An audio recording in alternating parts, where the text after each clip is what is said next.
la vie, elle est compliquée pour la plupart d'entre nous. Et il y a une raison. C'est que nous ne savons pas la vivre. Nous ne la vivons tout simplement pas. Ce que nous vivons, en fait, c'est ce que nous avons appris. Tout le passé qu'on a, les joies, les plaisirs, les peines, tout ça, c'est enregistré.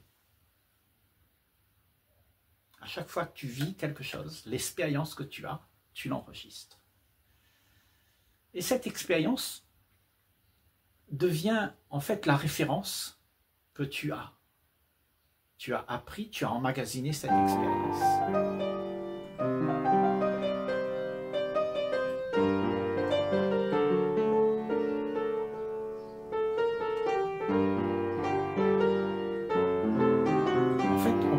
Événements qui arrivent, on les traduit en ce qu'ils devraient être.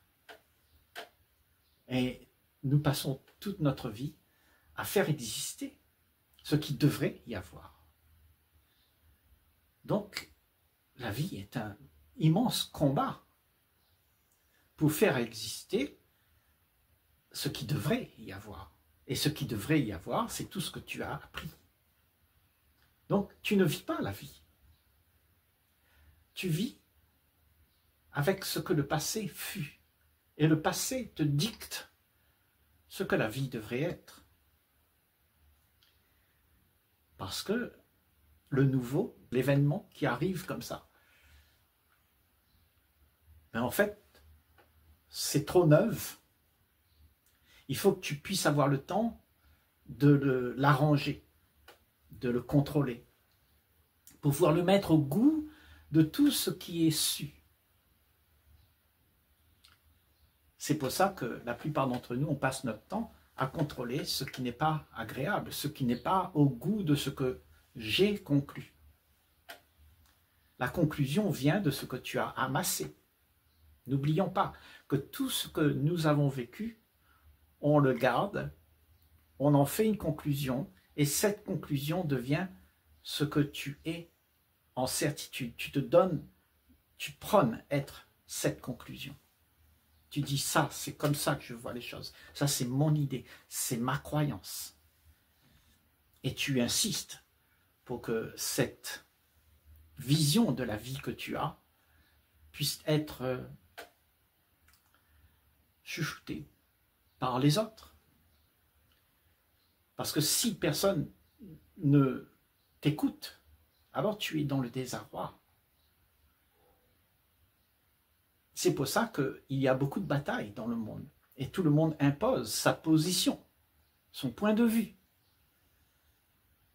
Et on le raconte de génération en génération à nos enfants. On leur dit, écoute bien papa et maman, parce qu'on connaît. Et donc les enfants aussi vont répéter les mêmes choses. Ça fait partie de toute la mémoire que nous avons accumulée. Et cette mémoire cumulée de génération en génération est inscrite maintenant dans nos gènes.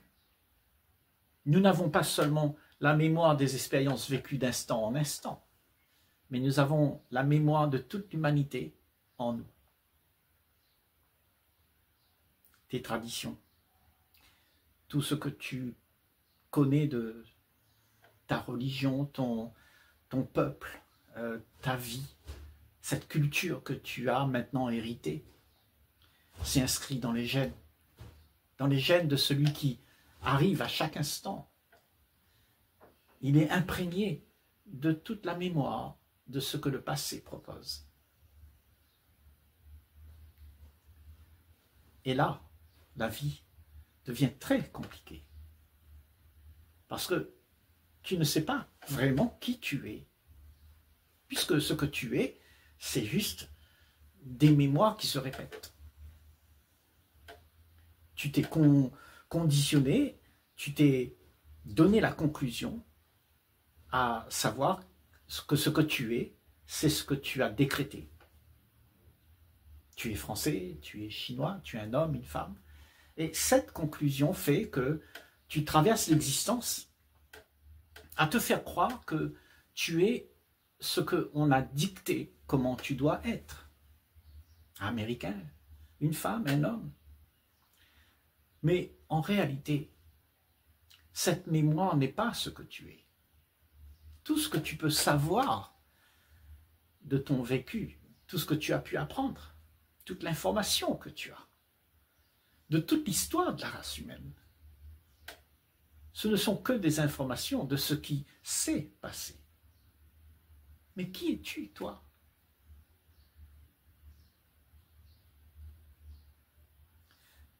Et c'est pour ça, la plupart d'entre nous, on ne sait pas ce que c'est être, ce que c'est vivre. On est mort avec le passé. Ce que nous sommes là, c'est un paquet de mémoire, c'est mécanique, ça se répète. Nous n'avons aucune vivacité de la vie qui se meut. On la combat même. Parce que ce qui vient comme ça, un inconnu, quelque chose qui arrive et que tu ne sais pas comment dealer avec, alors tu as tendance à le prendre et le cacher. L'expérience que tu as eue avec ça, tu vas le cacher, parce que tu as souffert. Donc, c'est pour ça que nos mémoires sont remplies de conscient et d'inconscient. Il y a dans cette mémoire des zones d'ombre où on cache les choses qu'on ne veut pas voir, les souffrances qu'on a. Donc, on est tout le temps en train de renier ce qui se passe, puisque tu ne veux pas le voir, tu ne veux pas que personne le voie. Mais ce que tu es est tout ça. En fait, la tendance est de se renier, de faire voir seulement ce que le monde voudrait voir. Et ça, c'est le mouvement de toute la machine à penser, ça. Il n'y a personne là-dedans. Il n'y a pas quelqu'un.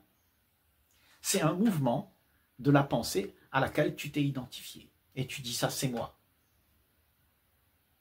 Mais tu n'es pas ça. Tu n'es pas un paquet de mémoire qui répète toujours les mêmes choses. Regarde bien tes réactions. Elles se répètent. Tes peurs, tes angoisses, ça se répète. Et comment tu vas réagir aux événements, ça se répétera aussi de la même manière. Et donc, est-ce que tu es une réaction? C'est ça que tu es. Si tu t'identifies à cette réaction, alors tu vas avoir des émotions qui seront liées à cela. Tu vas dire, je suis en colère. Et je vais faire l'action qui va avec l'émotion qui véhicule cette colère. Mais le passé, tout ce qui fut, n'est pas ce que tu es. Le résultat de ce que nous avons sur la planète Terre aujourd'hui, c'est le résultat de ce que nous avons appris. Et nous avons fait avec ce que nous avons appris, ce que nous voyons. Et on l'améliore au fil du temps. Parce qu'on amène tout ce qu'on a appris depuis le passé, on l'améliore dans le présent. On l'innove. Et puis, on espère faire mieux encore. Donc tout ce qui se passe dans nos vies, c'est un mouvement de cette pensée qui voudrait exister et à laquelle tu t'es identifié. Tu vois l'ampleur. L'ampleur, c'est que tu es identifié à quelque chose qui n'existe pas et tu crois être cela. C'est-à-dire à tout ce que tu as vécu, tout ce que tu as appris, c'est imprégné dans tes gènes, dans ta vie, dans ton expérience. Et en fait, tout ce que tu sais, en fait, c'est que ça. Et c'est avec ça que la relation humaine se joue. Donc, c'est tout un tas d'idéal qu'on a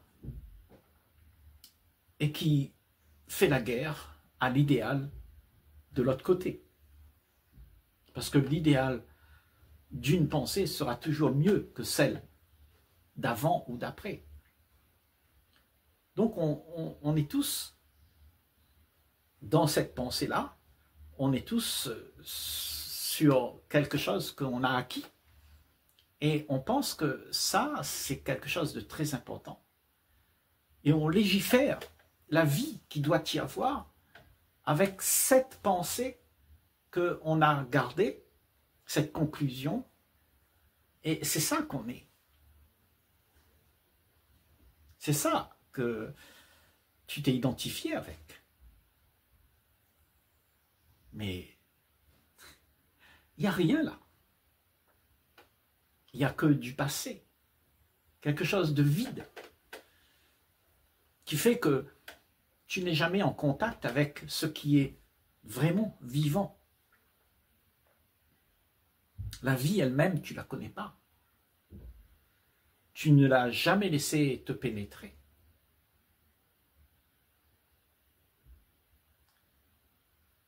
Parce que si elle te pénètre, elle casse tous les conditionnements que tu as pu te donner d'être.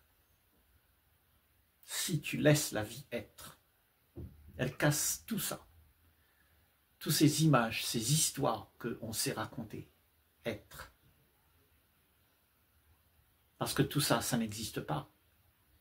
C'est l'invention de la mémoire qui se remet en place et qui rejoue tout ce qui doit être vécu. En fait, tu ne vis pas, mais tu es mort. Tu es décédé. Parce que la pensée, c'est ce qui appartient au passé.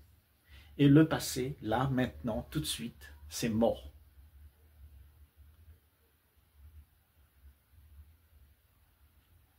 L'empreinte qu'elle a laissée se passer, c'est l'empreinte de ce qui n'a pas de vie dedans. C'est un système mécanique, sans vie, qui perpétue dans le temps et qui fait que le futur existera à partir de tout ce qui a été proposé.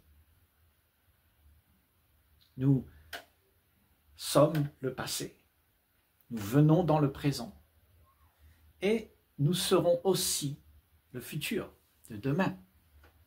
Donc cette machine-là qui pense et que tu crois être ce que tu es, avec toute l'évolution que cela peut faire exister, tu te donnes d'être ça. Et tu crois que demain, il y aura quelque chose, puisque tu t'es identifié avec ce que tu fus. Et ce que tu fus, ce n'est juste que l'expérience que tu as eue. Et cette expérience, tu l'emmènes dans le présent.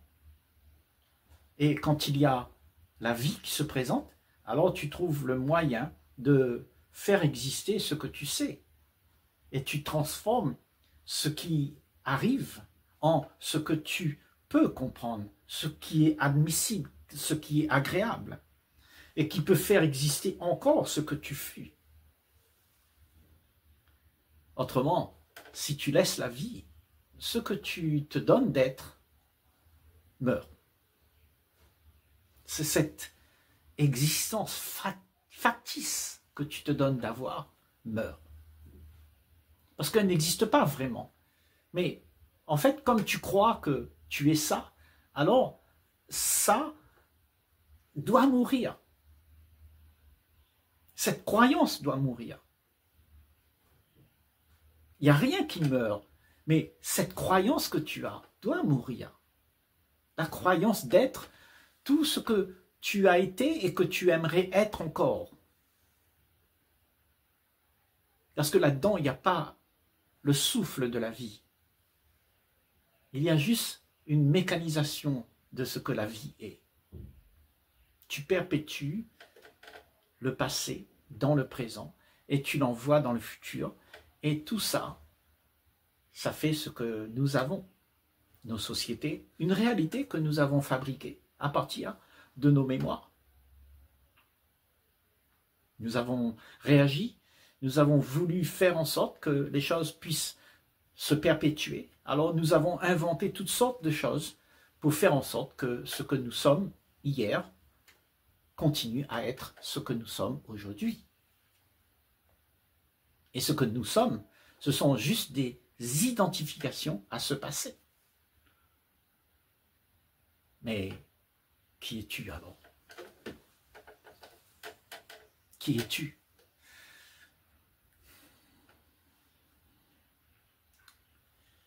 Peux-tu être libre de tout ce qui fut? Libéré de tout ce que tu peux penser être. Libre du désir de ce que sera demain. Libre de tout ce que tu veux faire exister pour pouvoir trouver du bien-être pour ce personnage que tu t'es construit. Parce que ce personnage qui est devenu ce que tu crois être, lui, il veut exister. Il veut que ça se perdure. Il veut que demain, il soit encore là. Donc demain, ça l'intéresse beaucoup demain.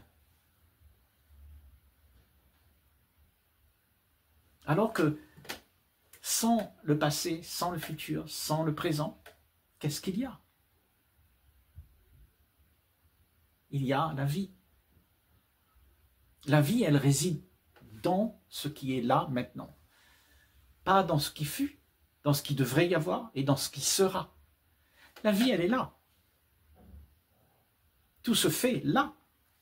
Mais tu n'es pas en contact avec ça. Tu es en contact avec tout ce que tu étais. L'image, le concept, c'est ça que tu veux. Tu veux garder tout ça. Mais il n'y a pas de vie, il n'y a rien là-dedans. Et donc ça devient compliqué parce que, en fait, l'esprit qui est emprisonné dans cette connaissance que tu as acquise, que tu t'es identifié avec, tu es prisonnier de ça. Tu dis, je suis cela. Ça, c'est ma vie, tu dis. Et celui qui dit ça, c'est ma vie, c'est celui qui est emprisonné. Mais pour te sortir de là, il faut que tu réalises que tu te mens à toi-même. Que tu réalises que tu souffres. Tu souffres de ne pas être vrai. Tu souffres d'un manque de joie. Parce que tu es mécanisé. Parce que tout le temps tu répètes. La vie que tu as, c'est monotone. Et tu crois que ça, c'est ta vie. Tu crois être cela.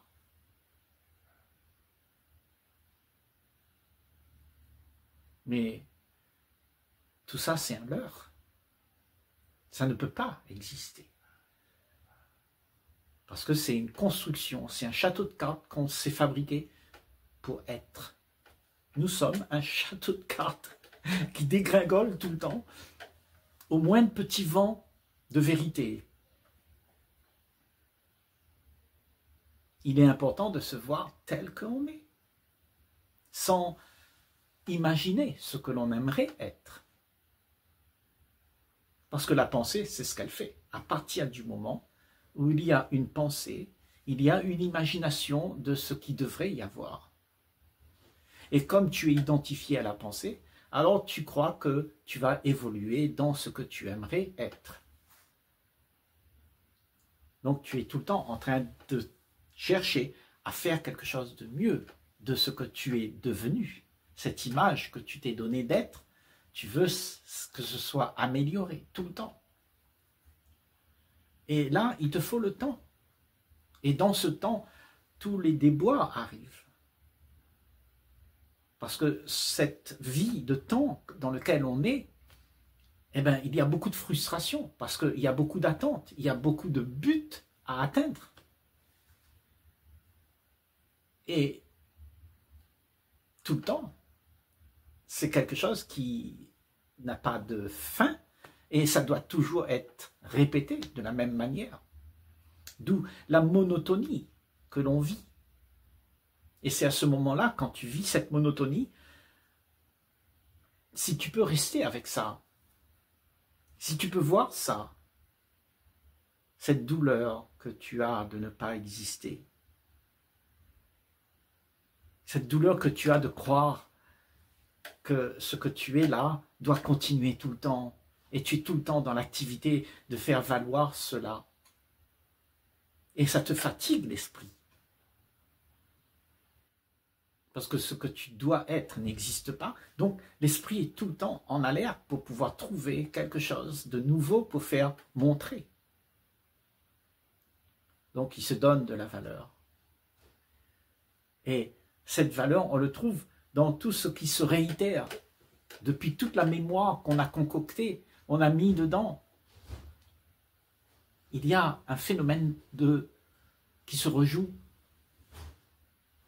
Et ce qui se rejoue, ça te donne ce que tu crois être, puisque tu t'es identifié à cette pensée. Tu crois être ce qui se rejoue. Mais tu n'es pas ça. Est-ce qu'on peut voir la vie sans ce que tu te proposes de vivre? Est-ce qu'on peut accepter ce qui arrive, l'événement qui arrive, sans réagir, sans croire qu'il faut l'arranger, la contrôler? Est-ce que c'est possible? Bien sûr que c'est possible. Mais il te faut beaucoup d'attention et avoir une passion pour ce qui est vrai. Si la vie est sacrée, si tu sais que la vie elle est sacrée, tu vas donner de la passion pour ça. Tu vas vouloir faire en sorte que tout ce que tu vis, toute ta vie est basé là-dessus pour rencontrer ce qui est juste et vrai. Pour débusquer les illusions que tu te donnes d'être. Si tu es passionné, oui. Parce que philosopher, comprendre ce que la vie elle est, ça demande beaucoup d'énergie, beaucoup de passion, une passion terrible, sans se laisser distraire par ce que la pensée propose.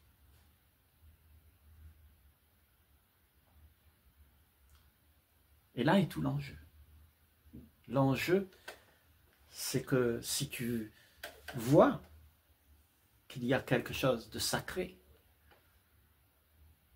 tu vas vouloir l'atteindre.